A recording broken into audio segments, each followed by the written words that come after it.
Nahihiya ka bang humarap sa kamera? Kinakabahan ka ba pag nagbi-video? Pag-uusapan natin ang isang struggle ng maraming beginners, yung hindi sanay humarap sa kamera at takot mag-video.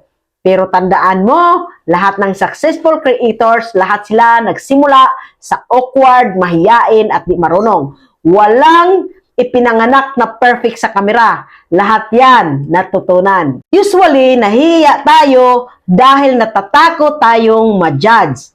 Feeling natin ang pangit ng boses. Feeling natin hindi tayo presentable. Nahihiya tayo sa hitsura natin.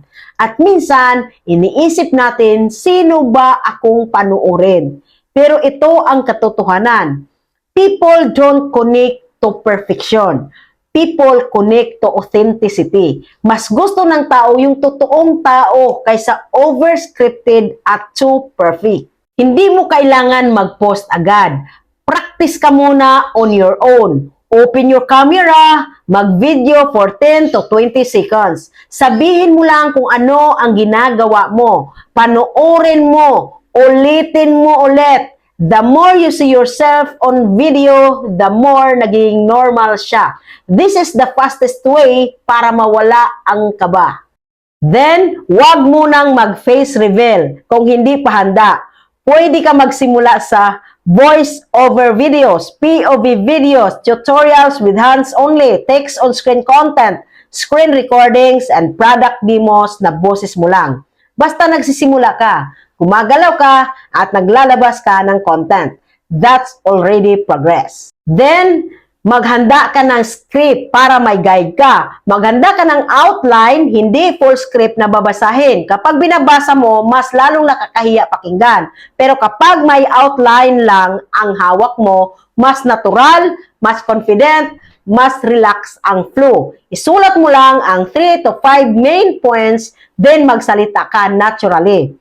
Next, simple setup muna. Hindi kailangan ng fancy lighting, microphone or studio. Basta malinaw ang boses, maliwanag ang area, walang maingay. Mas nakakadagdag confidence kapag maganda ang kuha ng kamera, kahit simple lang.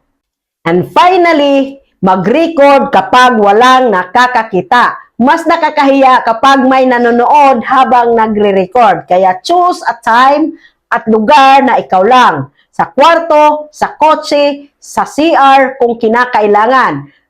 Kapag walang pressure, mas gumaganda ang delivery mo.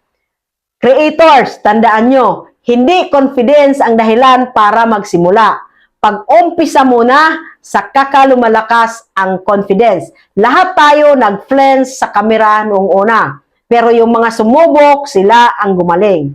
Kaya kung nahiya ka, kinakabahan, hindi sanay, perfect. Diyan nagsisimula ang journey mo. Walang creator na naging successful na hindi dumaan sa unang awkward video, kagaya ko.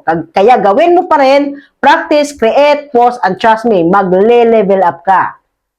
Natutulungan ba kita? Like, follow, and share.